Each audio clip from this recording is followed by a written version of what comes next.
আমন্ত্রণ জিটিভির নিয়মিত স্বাস্থ্য বিষয়ক সাপ্তাহিক আয়োজন Unito pharmaceuticals limited doctor chamber অনুষ্ঠানে।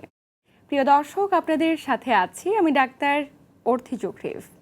চোখ আমাদের জীবনে সবচাইতে মূল্যবান এবং সংবেদনশীল একটি অঙ্গ।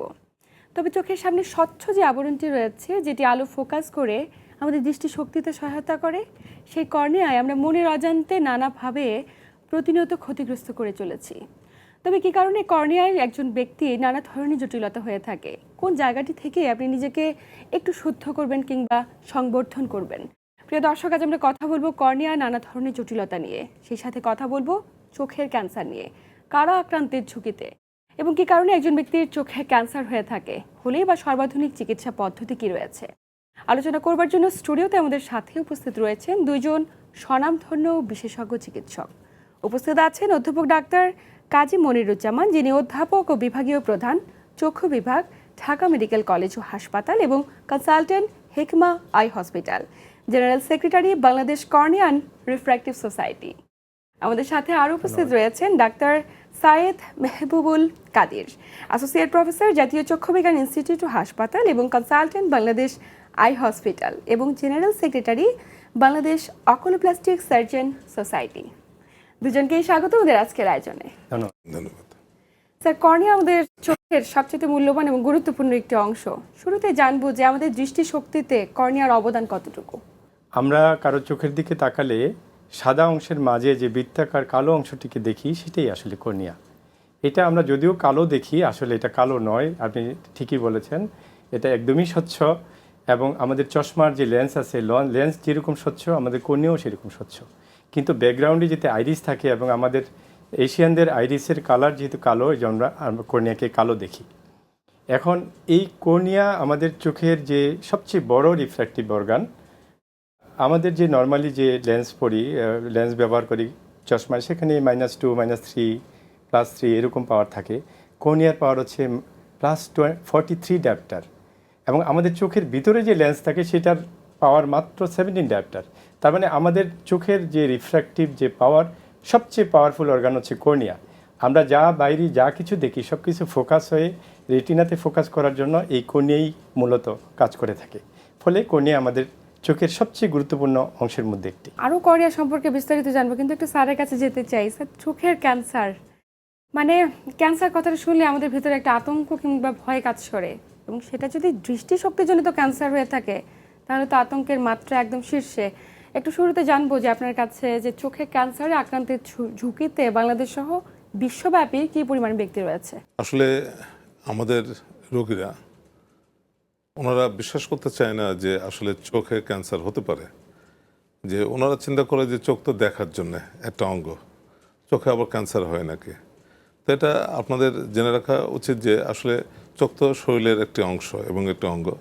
সারা শরীরে যেমন ক্যান্সার হতে পারে, টিউমার হতে পারে, চোখেও ক্যান্সার বা টিউমার হতে পারে। তো চোখের ক্যান্সারগুলি আসলে আমরা বিভিন্নভাবে ভাগ করি।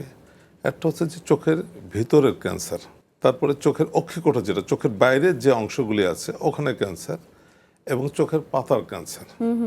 আবার শরীরের অন্যান্য অঙ্গেও যদি ক্যান্সার হয়, সেই ক্যান্সারটা চোখেও আসতে পারে। আচ্ছা, এটাকে আমরা বলি মেটাস্ট্যাটিক ক্যান্সার। আসলে ক্যান্সারের উপরে বাংলাদেশে সরকারিভাবে কোনো রিসার্চ বা ডাটা, ওখানে কোন চোখের ক্যান্সারে কি পরিমাণ হার আছে। তো এখানে এখন আরেকটা বিষয় হলো যে উন্নত দেশের যে ডাটা, আসলে আমাদের দেশের ডাটার সাথে ওটা মিলবে না। এখানে আমি বলছি, যেমন চোখের পাতার ক্যান্সার নিয়ে আমরা একটা গবেষণা করেছি এবং এটা ইন্টারন্যাশনাল জার্নালে পাবলিশ হয়েছে। যেমন চোখের পাতার ক্যান্সারের ক্ষেত্রে আপনি যদি আমেরিকা বলেন, ইংল্যান্ড বলেন, অস্ট্রেলিয়া বলেন, ওখানে বলা হয় যে বেজাল সেল কার্সিনোমা নামে একটা ক্যান্সার আছে চোখের পাতায়, এটার হার সবচেয়ে বেশি 90%। কিন্তু আমাদের গবেষণা দেখা গেছে চোখের পাতার ক্যান্সারের মধ্যে সিবাসিয়াস গ্ল্যান্ড কার্সিনোমা, এটা সবচেয়ে ক্ষতিকারক। এটা আমাদের দেশের এই হারটা সবচেয়ে বেশি। এবং অনেকটা যে বেজাল সেল কার্সিনোমা, এটা ঠিক এটার কাছাকাছি আছে হারটা। তো এই জন্য আসলে উন্নত বিশ্বের যে হার, ক্যান্সারের হার বা আমাদের দেশে যে হার, এটা একই রকম হবে, এটা ভাবা আসলে সঠিক না। এই জন্য যে আমাদের আসলে এই বিষয়ে রাষ্ট্রীয়ভাবে কাজ করা উচিত, গবেষণা করা উচিত। নিঃসন্দেহে। এবং স্যার, খুব চমৎকারভাবে বলেছেন, চোখের ক্যান্সার নিয়ে আসলে আমাদের মাঝে সচেতনতা কম। আমরা শরীরের অন্যান্য অঙ্গ প্রত্যঙ্গকে ক্যান্সারে আক্রান্তের ঝুঁকি মনে করলেও চোখেও যে ক্যান্সার হতে পারে এটা নিয়ে কখনো সংকেত থাকে না, অবগত থাকে না। একটু স্যার আপনার কাছে আসবো, কর্নিয়া নিয়ে তো আমরা কথা বলছিলাম। কর্নিয়া আসলে কি কি ধরনের জটিলতা হতে পারে, মানে কোন ধরনের জটিলতাগুলো আক্রান্তের ঝুঁকিতে সাধারণ আমাদের রোগীরা রয়েছে? আমরা সচরাচর যে সমস্ত রোগীগুলো বেশি পেয়ে থাকি কর্নিয়া জনিত, সেটা হচ্ছে রিফ্র্যাক্টিভ এরর। কর্নিয়ার যে রিফ্র্যাক্টিভ পাওয়ারের বৈষম্যের কারণে বা যে ডিফারেন্স আছে নর্মালের চেয়ে, এটার কারণে আমাদের দেখা যায় যে চশমা লাগে। এটা আমরা সবচেয়ে বেশি পেয়ে থাকি। তারপরে যে কর্নিয়ার যে সমস্যাগুলো আমরা সচরাচর পেয়ে থাকি সেটা হলো কর্নিয়াল আলসার। কর্নিয়াল আলসার এটা আমরা ব্যাকটেরিয়াজনিত কারণে হয়, ফাঙ্গাল বা ছত্রাক কারণে হয়। বিশেষ করে মাঠে যারা ধান মাড়াই করে অথবা ধান কাটে, তাদের ধান গাছের পাতার আঘাতে অথবা ধানের আঘাতে চোখে যে ইনজুরি হয়, সেই ইনজুরির কারণে ছত্রাকজনিত কর্নিয়া সমস্যা, আলসার হয়ে থাকে। আমাদের শরীরের অন্যান্য জায়গায় যে আলসার হয়, সেখানে যখন আলসার হয় সেখানে রক্তের মাধ্যমে সেটা প্রতিরোধ ক্ষমতা তৈরি করে এবং অ্যান্টিবায়োটিক আমরা ইন্ট্রাভেনাস অথবা ওরাল অ্যান্টিবায়োটিক দিয়ে সেই অ্যান্টিবায়োটিকগুলো কাজ করে। কিন্তু চোখের কর্নিয়া কিন্তু অ্যাভাসকুলার, এখানে কোনো ব্লাড ভেসেল নাই, ফলে এখানে ওই সিস্টেমিক অ্যান্টিবায়োটিক এখানে কোনো রোল নাই এবং ব্লাডের মাধ্যমে প্রতিরোধ করারও কোনো সিস্টেম নেই, যার জন্য খুব তাড়াতাড়ি আলসারটা মানে খুব মারাত্মক আকার ধারণ করে।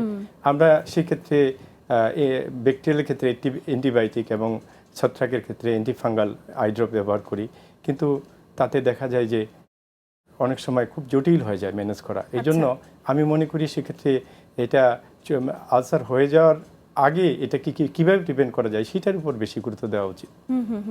মানে কর্নিয়ার আলসার একটা মানে জটিলতম রোগ, যেটা থেকে পরবর্তীতে বড় কোনো জটিলতা হতে পারে। হ্যাঁ, তাছাড়া আরও যেটা বাচ্চাদের ক্ষেত্রে যেটা হয়, ক্যারাটোকোনাস এক ধরনের রোগ আছে, যেখানে কর্নিয়াটা যে স্বচ্ছ কর্নিয়াটা আস্তে আস্তে পাতলা হয়ে কনিক্যাল আকার ধারণ করে, ফলে দেখা যায় রিফ্র্যাক্টিভ এরর হয়, হাই সিলিন্ড্রিক্যাল পাওয়ার ইউজ করতে হয় এবং এক পর্যায়ে দেখা যায় পাতলা হতে হতে ওখানে চোখের মনির মাঝে পানি জমে যায়, কর্নিয়াতে পানি জমে যায় এবং এই পানি জমার কারণে সেখানে পরবর্তীতে একটু কর্নিয়াল ওপাসিটি ডেভেলপ করে, বিশাল পার্মানেন্টলি ড্যামেজ হয়ে যায় এবং কখনো কখনো এত বেশি পাতলা হয়ে যায় যে কর্নিয়া রিপ্লেসমেন্ট করার প্রয়োজন হয়। কি ভয়ঙ্কর! হ্যাঁ, এই জন্য কর্নিয়া প্রতিস্থাপন পর্যন্ত করার একটা কন্ডিশন চলে আসে, যাতে করে একটা সিম্পল একটা ডিজিজ। স্যার, এই ডিজিজটা সম্পর্কে আরো বিস্তারিত জানবো, অনেক কিছু জানার আছে, কিন্তু একটু স্যারের কাছে আসতে চাই যে আমরা তো কথা বলছিলাম ক্যান্সার নিয়ে।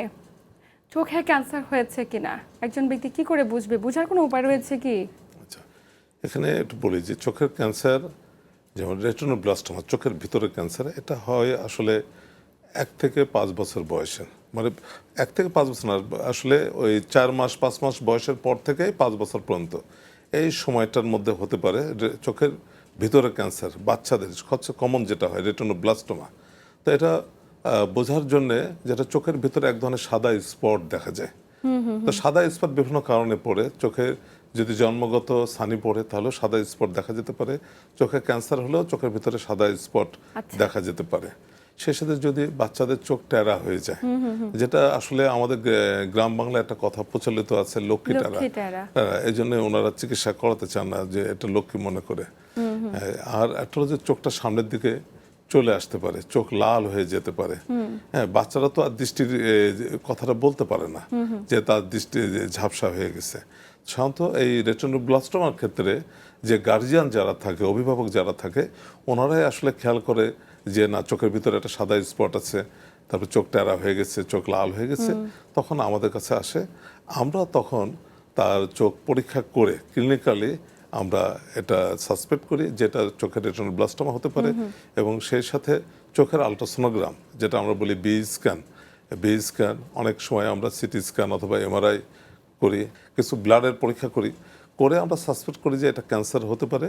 তখন আমরা বায়োপসি করে কনফার্ম করি যে না, এটা ক্যান্সার। অনেক সময় আমরা মলিকুলার টেস্ট করে ওটা কি ধরনের ক্যান্সার আরো স্পেসিফিকভাবে আমরা ডায়াগনোসিস করি। আচ্ছা, মানে একটি নির্দিষ্ট সময় পেরিয়ে যাওয়ার পরে গেলে জটিলতার মাত্রা বেড়ে গিয়ে ব্রেইনে পর্যন্ত ছড়িয়ে যেতে পারে। তাই আর্লি স্টেজে প্রত্যেকটি রোগীকে, প্রত্যেকটি সন্তানকে একটু যদি খানি লক্ষ্মী টেরা হয় বা একটু চোখ লাল হয়ে যায়, অবশ্যই বিশেষজ্ঞের প্রতি আস্থা রাখা জরুরি। আমরা স্যার অনেক বিস্তারিত আলোচনা করব চোখের ক্যান্সার নিয়ে, জানবো কর্নিয়ার কেরাটোকোনার সহ নানা জটিলতা। তবে সময় হয়েছে একটি ছোট্ট বিরতি নেবার। প্রিয় দর্শক, unity pharmaceuticals limited doctor chamber অনুষ্ঠান থেকে নিচ্ছি ছোট্ট একটি বিরতি, সাথেই থাকুন।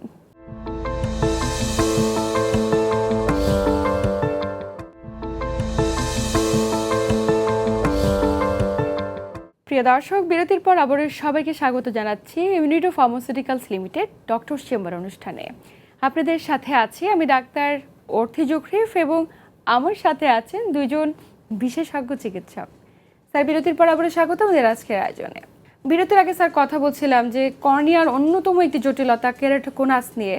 আপনি বলছিলেন যে স্বচ্ছ যে লেয়ারটি এটি যদি পাতলা হয়ে যায় এবং এমন জটিলতা হতে পারে যেখানে চোখটিকে প্রতিস্থাপন করার মতো অবস্থা চলে আসে।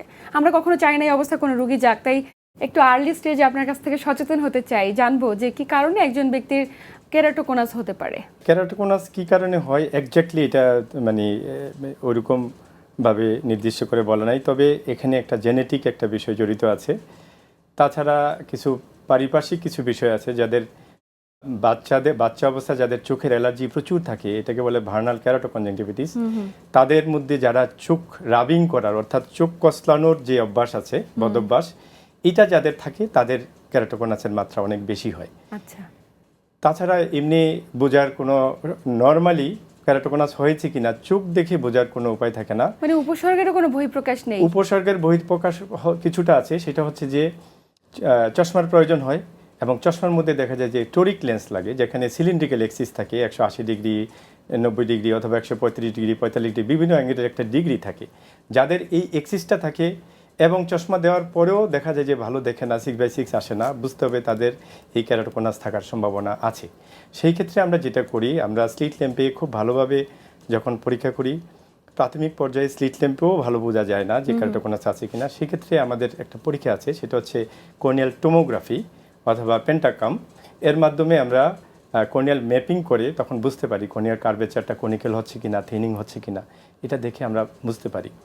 যদি প্রাথমিক পর্যায়ে কেরাটোকোনাস ধরা পড়ে, এটার ফেট খুবই ভালো। আচ্ছা। আমরা হয়তো রোগটা প্রতিরোধ করতে পারবো না অথবা একদম রোগটাকে আমরা একদম ভালো করে ফেলতে পারবো না, কিন্তু ওই যে প্রোগ্রেশন অফ থিনিং, এই প্রোগ্রেশন অফ থিনিং এর ক্ষেত্রে আমরা এটাকে হল্ট করে দিতে পারবো। আচ্ছা আচ্ছা। অর্থাৎ প্রাথমিক পর্যায়ে ধরা পড়লে সারা জীবন সে দেখবে। আর যদি এটা অ্যাডভান্স স্টেজে ধরা পড়ে, যেই ক্ষতিটা হয়ে যায় সেটা আর কখনোই ফেরত আসবে না। সেই ক্ষেত্রে এই জন্য আর্লি স্টেজে যদি ধরা পড়ে, এবং এটার জন্য যদি আমরা কোলাজেন ক্রস লিঙ্কিং নামে একটা ট্রিটমেন্ট আছে, যেটা কোনো সার্জারি না, এটা অ্যাকচুয়ালি ড্রপ দিয়ে আলট্রাভায়োলেট রেডিয়েশন দিয়ে কর্নিয়াল যে কোলাজেন ফিব্রিলগুলো আছে সেগুলোর মধ্যে যে ফিব্রিল আছে সেগুলো বন্ডিং তৈরি করে, অনেকগুলো বন্ডিং তৈরি করে আমরা কর্নিয়াটাকে একটু স্টেবল করে দিই, একটু শক্ত করে দেওয়া হয় কর্নিয়াটা, যাতে আর প্রগ্রেসিভলি থিনিং হতে না পারে। এটা দুই রকম পদ্ধতি আছে, epithelium of, epithelium on. Epithelium of হচ্ছে যে আমরা কর্নিয়াটাকে প্রথমে ফেলে দিয়ে তারপরে ড্রপ দিই, এবং ড্রপের পাশাপাশি আমরা আলট্রাভায়োলেট রে দিয়ে এটাকে আমরা একদম রিজিড করে দিই, মোটামুটি একটু স্টেবল করে দিই, একটু শক্ত করে দিই, যাতে আর থিন হতে না পারে। এখানে কারো কেউ একটু পেইন কমপ্লেন করে, কিন্তু আরেকটা পদ্ধতি আছে এপিথেলিয়াম অন, যেখানে কর্নিয়া না ফেলেই একটু অ্যাডভান্স প্রসিডিউরে আমরা খুব ভালো কোয়ালিটির রিবোফ্লাভিন দিয়ে আমরা সরাসরি এপিথেলিয়ামের উপর দিয়ে রিবোফ্লাভিন দিই এবং আলট্রাভায়োলেট রেডিয়েশন দিয়ে আমরা কর্নিয়াকে স্টেবল করে দিই। এখন আমাদের দেশে দুটোই হচ্ছে। আমি যেখানে করি সেখানে আমি সাধারণত এপিথেলিয়াম অন সার্জারিগুলো করি, তাতে রেজাল্ট খুব ভালো। বাহ। এবং স্যার, এই যে কেরাটোকোনাসের চিকিৎসা পদ্ধতির কথা আমরা জানলাম, চিকিৎসার মাধ্যমে পরবর্তীতে এই রোগীটিকে সম্পূর্ণ সুস্থভাবে জীবনযাপন করতে পারে? দৃষ্টিশক্তিতে কোনো বাধা প্রয়োগ হয় কিনা অপারেশন পরবর্তী সময়ে? ধন্যবাদ। আমি যেটা বলছিলাম, এটা যেহেতু অপারেশন না, এখানে প্রথমত এখানে রিস্ক একদমই কম। আর দ্বিতীয় কথা হচ্ছে যে আমরা যেহেতু কর্নিয়াটাকে স্টেবল করে দিচ্ছি আর প্রোগ্রেশনটা হল্ট হয়ে যাচ্ছে, সেক্ষেত্রে সে যেই অবস্থায় ছিল এই অবস্থায় থাকবে এবং ওই অবস্থায় সারা জীবনে সে দৃষ্টি একই রকম রয়ে যাবে। ধন্যবাদ। সন্দেহে খুবই চমৎকার বলেছেন। আমরা স্যার ক্যান্সারের ছিলাম, চোখের ক্যান্সারের চিকিৎসা পদ্ধতিতে ছিলাম। আপনি তো বিভিন্ন ধরনের চিকিৎসার কথা বলছিলেন, কিন্তু আমি একটু জানতে চাই যে আমাদের দেশের প্রতি কি এখনো আস্থা রাখতে পারছে যে ক্যান্সার হয়েছে, চিকিৎসা পদ্ধতি আমাদের দেশেই হবে, নাকি দেশের বাইরের প্রতি আস্থা বেশি? এক্ষেত্রে আমাদের অপারগতা কোথায়? আমরা কি তাদের প্রতি আস্থা অর্জন করতে পারছি না কি কারণে? আসলে চোখের যে ক্যান্সারের বেশিরভাগ রোগী কিন্তু আমাদের দেশে চিকিৎসা নিচ্ছে।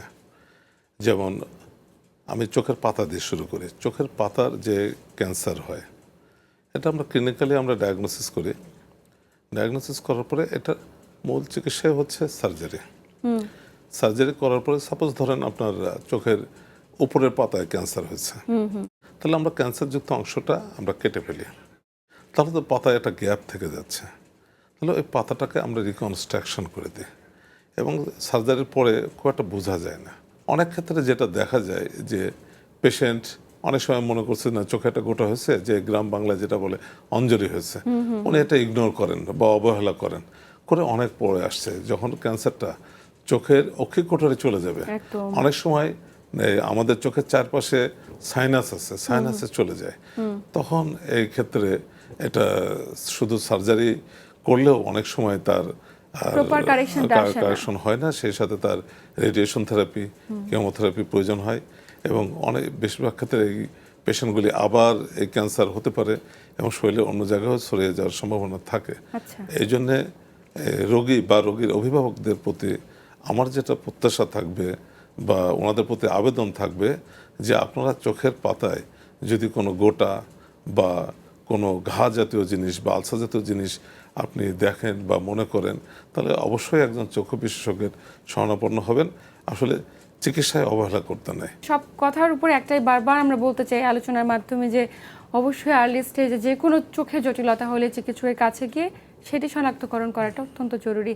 স্যার, আমরা কথা বলবো ল্যাসিক নিয়ে। আমাদের দৃষ্টিশক্তিতে যদি কোনো জটিলতা হয়ে থাকে, অস্বচ্ছ হয়ে গিয়েছে বা আমরা সেটাকে কারেকশন করতে যাচ্ছি, চশমা আর ব্যবহার করতে চাই না, সেক্ষেত্রে আমরা খুব জানি যে ল্যাসিক খুব প্রচলিত একটি চিকিৎসা পদ্ধতি, কিন্তু কার ক্ষেত্রে এটা জরুরি আমরা বিস্তারিত জানবো। তবে সময় হচ্ছে একটি ছোট্ট বিরতি নেবার। প্রিয় দর্শক, Unito pharmaceuticals limited doctor chamber অনুষ্ঠান থেকে নিচ্ছি ছোট্ট একটি বিরতি, সাথেই থাকুন।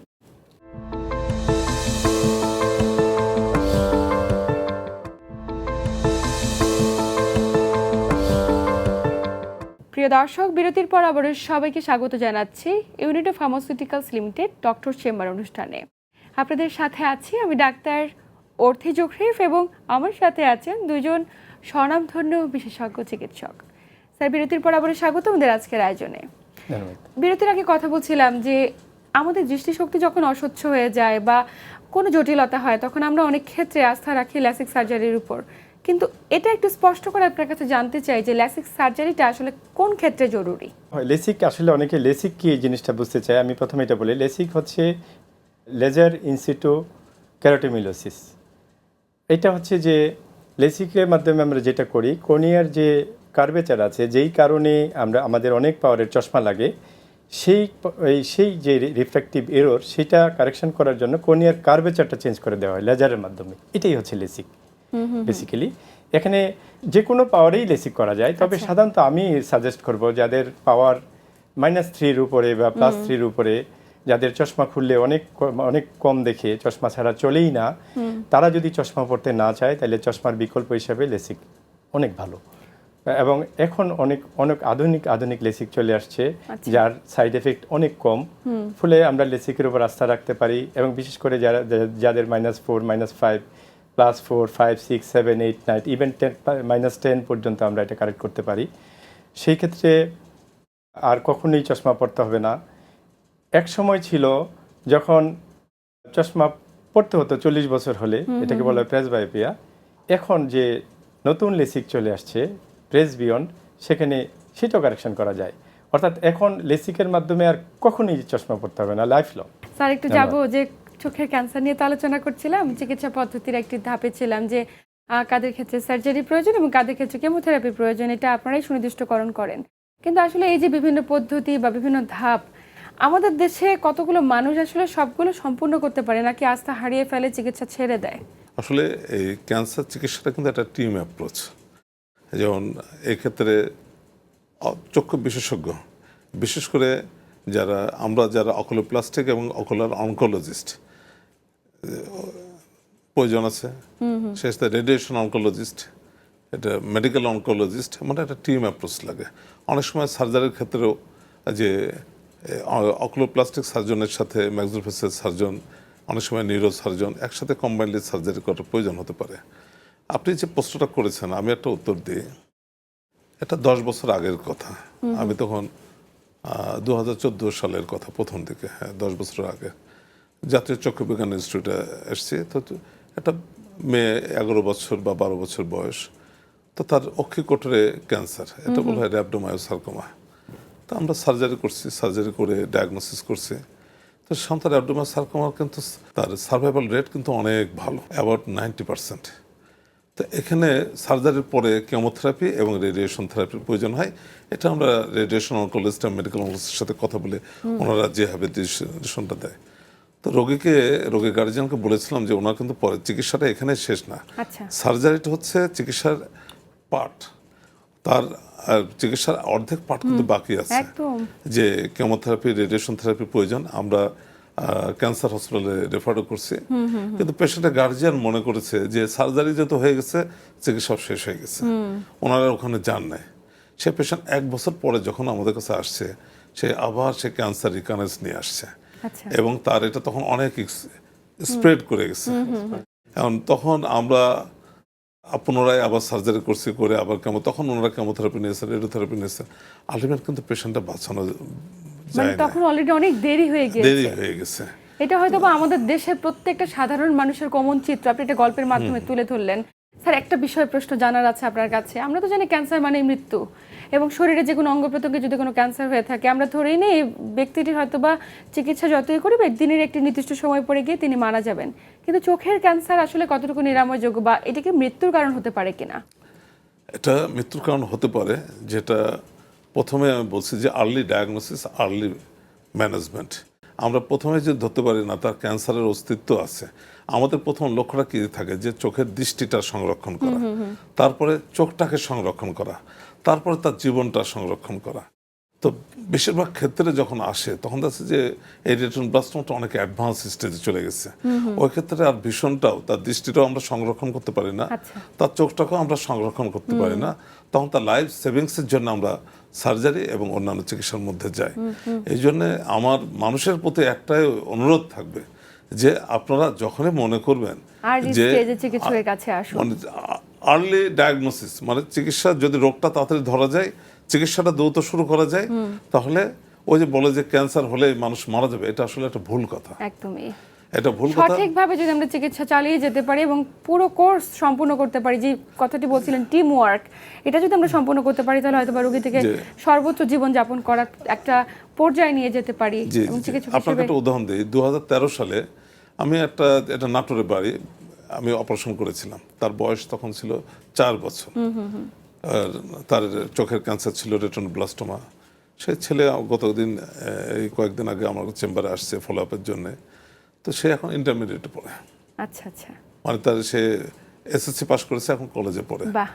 সে এখন সুন্দর লাইফ লিভ করছে। এবং এটা একটা গুড এক্সাম্পল। তার মানে আমরা খারাপও যেমন দেখেছি, সঠিকভাবে চিকিৎসা করলে ভালো এক্সাম্পলও রয়েছে আমাদের দেশে। এটা মারা যাওয়ার ঝুঁকি থাকে যদি চিকিৎসায় অবহেলা করে। আমাদের চোখটিকে ভালো রাখার জন্য, যাতে ক্যান্সারে আক্রান্ত না হয়, যাতে কর্নিয়া জনিত জটিলতাগুলো থেকে একটু সুরক্ষিত থাকে, আপনার পরামর্শ কি থাকবে?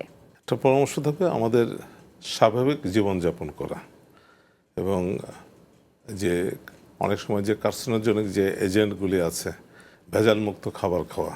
এখন ক্যান্সার মানে মৃত্যু না, ক্যান্সার হওয়ার পরও আপনি স্বাভাবিকভাবে জীবনযাপন করতে মানে পারবেন। সুস্থভাবে জীবনটাকে পরিচালনা করবার জন্য অবশ্যই নিয়মিত চিকিৎসা চালিয়ে যাওয়াটা অত্যন্ত জরুরি। স্যার, আপনি কিছু যোগ করতে চান কিনা? মোবাইল দেখা একদম সীমিত করে দিতে হবে বিশেষ করে বাচ্চাদেরকে, কারণ মায়োপিক শিফটটা বাচ্চা অবস্থায় হয়। মোবাইল দেখা বন্ধ করতে হবে, কম্পিউটারে গেমস খেলার বন্ধ করতে হবে। এর পরিবর্তে বাচ্চাদেরকে অবশ্যই তার বিকল্প হিসেবে বাইরে খেলতে নিয়ে যেতে হবে, আউটডোর স্পোর্টসের ব্যবস্থা করতে হবে। মাঝে মাঝে যাদের বারান্দা থেকে আউট ভিউ দেখা যায় না তাদেরকে ছাদে নিয়ে যেতে হবে, প্রয়োজনে একটু বাইরের দিকে তাকাবে। আর যাদের অনেক পড়ুয়া যারা, তাদের জন্য আমার অ্যাডভাইস হচ্ছে তারা মাঝে মাঝে পড়ার মাঝে মাঝে একটু বিরতি দেবে, একটু বারান্দায় যাবে, বাইরের দিকে তাকাবে। একদমই শেষ প্রান্তে স্যার দুজনকেই আন্তরিক ধন্যবাদ গুরুত্বপূর্ণ তথ্য এবং পরামর্শের মাধ্যমে দর্শকদের উপকৃত করবার জন্য। ধন্যবাদ। আপনাকেও ধন্যবাদ, দর্শকদেরও ধন্যবাদ। প্রিয় দর্শক, এই ছিল আমাদের আজকের আয়োজন। আসুন চোখটাকে সুরক্ষিত রাখবার জন্য একটুখানি সচেতন হই, আমাদের বিশেষজ্ঞ চিকিৎসকের দেওয়া পরামর্শ মেনে নিয়মতান্ত্রিক জীবনযাপন করি এবং খাদ্যাভ্যাসে পরিমিতি বোধ আনি। সবাই ভালো থাকুন, সুস্থ থাকুন এবং জিটিভির সাথেই থাকুন।